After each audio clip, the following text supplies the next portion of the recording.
সংসদ সদস্য আনোয়ারুল আজিম আনার হত্যাকাণ্ডের ব্যাপারে কলকাতায় গুরুত্বপূর্ণ তথ্য পাওয়ার কথা জানিয়েছেন ডিএমপির অতিরিক্ত কমিশনার হারুনুর রশিদ।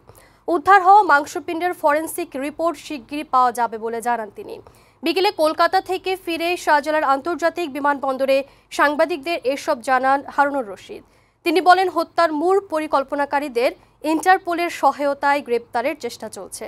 ফরহাদুজ্জামানকে সাথে নিয়ে ফাহিম মোনায়েমের প্রতিবেদন।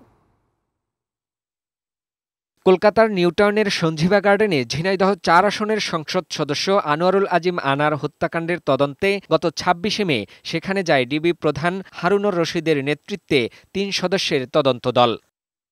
তদন্ত শেষে বৃহস্পতিবার বিকেলে ঢাকায় ফিরে হজরত শাহজালাল আন্তর্জাতিক বিমানবন্দরে সাংবাদিকদের সঙ্গে কথা বলেন ডিবি প্রধান। তিনি জানান, কলকাতায় তদন্ত সফল হয়েছে, কাঙ্ক্ষিত তথ্য ও উপাত্ত সংগ্রহ করা গেছে। সেখানে পাওয়া মাংসপিণ্ডের ফরেনসিক রিপোর্ট পেলেই অনেক কিছু নিশ্চিত হওয়া যাবে। সেখানে স্বাভাবিকভাবে এই মাংসগুলি এভাবে ফ্লাশের মাধ্যমে যায় না। সেক্ষেত্রে আমরা মনে করছি তারই হবে। তারপরেও আমরা এখানে একটা ডিএনএ টেস্ট হবে, ফরেনসিক রিপোর্ট হবে, তারপরে চূড়ান্ত জানা যাবে।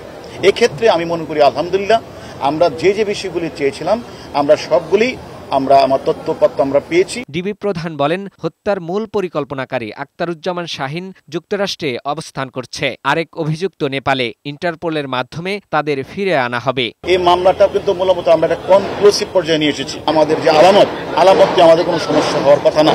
পাশাপাশি আমাদেরকে পারিপার্শ্বিক সাক্ষ্য ডিজিটাল এভিডেন্স আমাদের কাছে রয়েছে। তিনি জানান, কলকাতায় উদ্ধার হওয়া দেহাবশেষ আনারের কিনা ফরেনসিক রিপোর্টের মাধ্যমে তা শিগগিরই নিশ্চিত হওয়া যাবে।